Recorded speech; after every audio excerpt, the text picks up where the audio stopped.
Darimo Wizkid ariko yo ntago nyuma n'umwaka ntago irasohoka ariko irimo iya Wizkid na Sauti Sol yarifite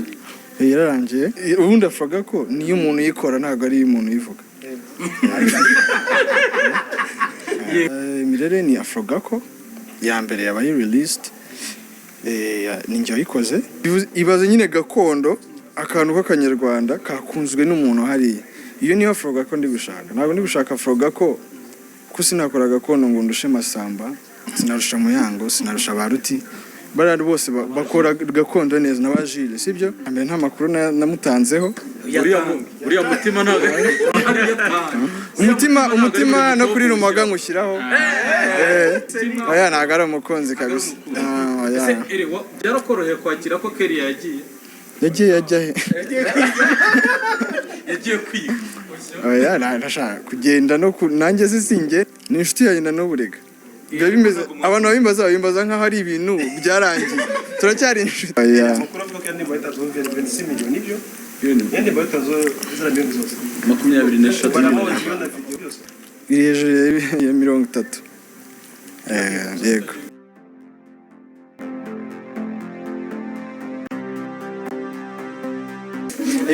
Rumaga tuzanye 2015 nkisoza O-level nibwo twamenyanye duhurira mu marushanwa ko nabyinaga Kinyarwanda ni nayo ibintu ndi gukora byitwa Avuga ko idea yahereye so naho twamenyaniye nabyinaga Kinyarwanda nanacuranga gitari hakaba ari ibintu byitwa ibisigo yakoraga ariko ntabwo nzi icyo bivuze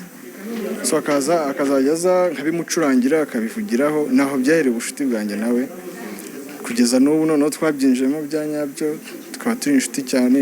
ari mu nshuti magara ngera ufite indirimbo nshya yitwa Mirere indirimbo ikoze mu buryo bwihariye twongere tuguhe indi felicitation nagenda yikize muri comment kuri YouTube channel yawe ni indirimbo wabonye abantu bakiriye gute ni indirimbo uhaga hano hagati nibyo byiza ni indirimbo ihiriye shusho element uburyo hagaze mu muziki gukora indirimbo ya mbere wabonye ko byari bimeze woni ya kabiri haje none yingi ya gatatu navuga ko wenda kashe yari ifite umwihariko wayo nko kubona uri mu artist umwe haza Food Etoile uri kumwe na Bruce Melody na Roskana ariko kuri iyi nshuro wakoze indirimbo ikoze mu buhe buryo nk'umuhanzi uriyumva gute nyuma yo gusohora Mirere nari maze imyaka 4 nteguza abantu gukora Avuga ko ariko yari yarananiye hari ukuntu upanga gukora ibintu ariko ntuwishobore kandi ariko wabiplaninze so Avuga ko abenshi njya mbona bayiconfusing nyine bafite complexe kuri yo ariko nkanjye ukuntu ayitekereje biri hari ahantu nahereye nanavuze cyiza reka nyihereho ari njyewe kuko nta wundi muntu wagize iyo ide ni yanjye reka mbihereho abandi nibumva ari sawa baza nabyo ntabwo ari dutangaze ko no kuja Avuga atari ntabwo ari none ubundi Avuga ko niyo umuntu yikora ntabwo ari umuntu yivuga nkanjye nubwo mvuga ngo ndayikora ejo hazaza nikize kubaza umuntu ndamubaza ngo uzi umuntu wazanye amapiano aramubura ariko azuye akora sibyo nuvuga ngo nayo ntayikora hakazaza ukora ibyo nagombaga gukora niwe uzayitirirwa ko azaba ari gukora ibyo nagombaga gukora so ntabwo navuga ngo niye ayikoze yabariye hari ikibazo rero nakubajije indirimbo yawe Mirere yakiriwe gute ikoze mu buhe buryo bw'abandi bw'amajwi n'ubw'amashusho musobanura abantu Mirere ni Avuga ko ya mbere yabaye released ninjye wayikoze audio yayo remixing na made beats mastering na Bob so nuza video yakozwe na God inakorwa na director ubungu nakituwa mbere muri Kenya yitwa Omoke so icyambere indirimbo comments za mbere nabonye kandi koko kashe nayikoze bwa mbere nsa nk'umuntu uri kwikinira uri gifite n'isoni wabure uburyo uri umukobwa muri muri kumukabona ko atari ibintu umenyereye na performance ya mbere twaramubona experience ku ndirimbo ya gatatu experience ya mbere n'amakuru waduhaye yuriya mu Vixen niba arayimpamo cyangwa ari bya bindi urukundo ni Vixen icyambere nta makuru namutanzeho uriya mutima ntago umutima no kuri rumaga ngushyiraho utukura cyangwa umushyiraho w'umukara nta mukara nta mutima w'umukara njye mpositi cyangwa umenetse njye n'umutima utukura kuko icyambere nyine uwo mukobwa mutubwireho oya ntabwo ari umukunzi kabisa byarakoroheye kwakira ko Kelly yagiye yajya he yagiye kwiga oya nashaka kugenda no nanjye singenda asa koko mwarakunda oya ntabwo nigeze nkundana nawe ntabwo mwigeze mukunda ni inshuti yawe na n'ubu rega abantu babimbaza nk'aho ari ibintu byarangiye turacyari inshuti ariko ntabwo mwigeze mukundana nicyo bivuze narebye muri comments zanjye nsanga comments nyinshi ni Kenya Uganda na Tanzania ibaze nyine gakondo akantu k'akanyarwanda kakunzwe n'umuntu hariya iyo niyo afroga ko ndi gushaka ntabwo ndi gushaka afroga ko sinakora gakondo ngo ndushe Masamba sinarusha Muyango sinarusha Baruti barari bose bakora gakondo neza n'abajile sibyo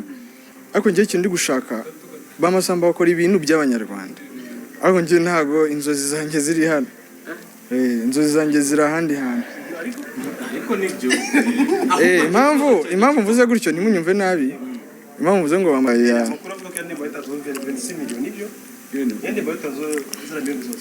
23 iri hejuru ya 30 yego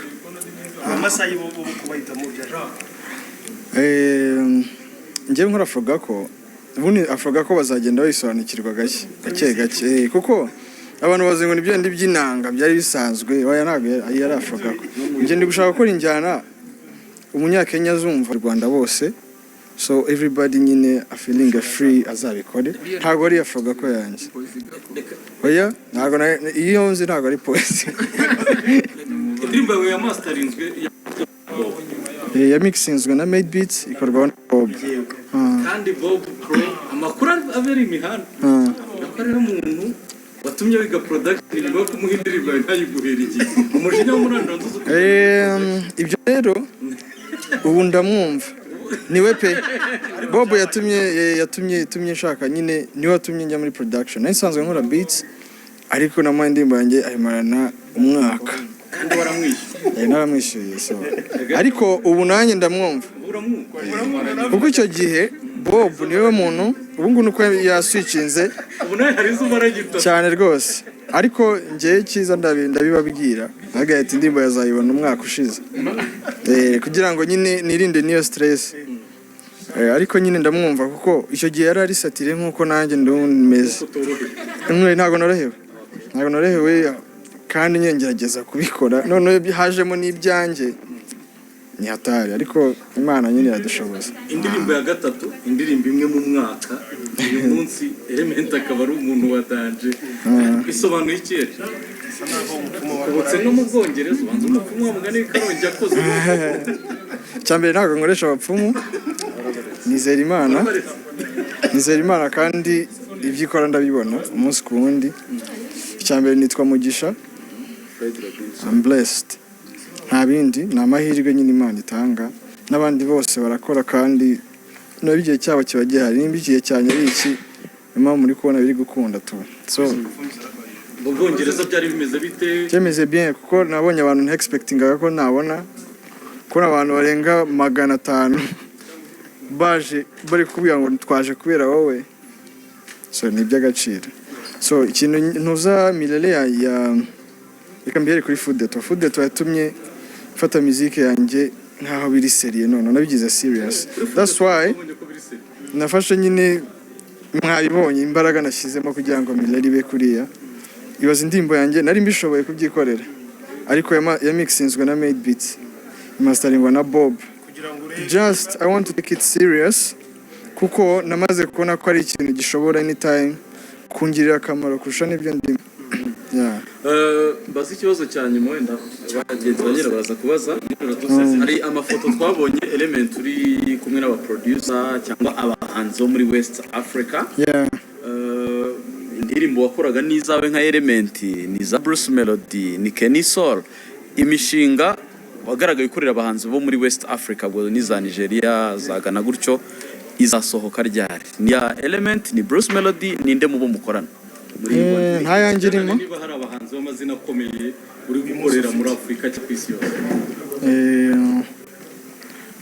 nta yangirimo kuko ngewe ubundi ubu haracyari kare kugira ngo nkorane n'abantu benshi, ntabwo nta yangirimo. Ubwo harimo izaba Bruce, harimo izaba Kenny Soul, izaba Kevin Kade, Chris Easy, yego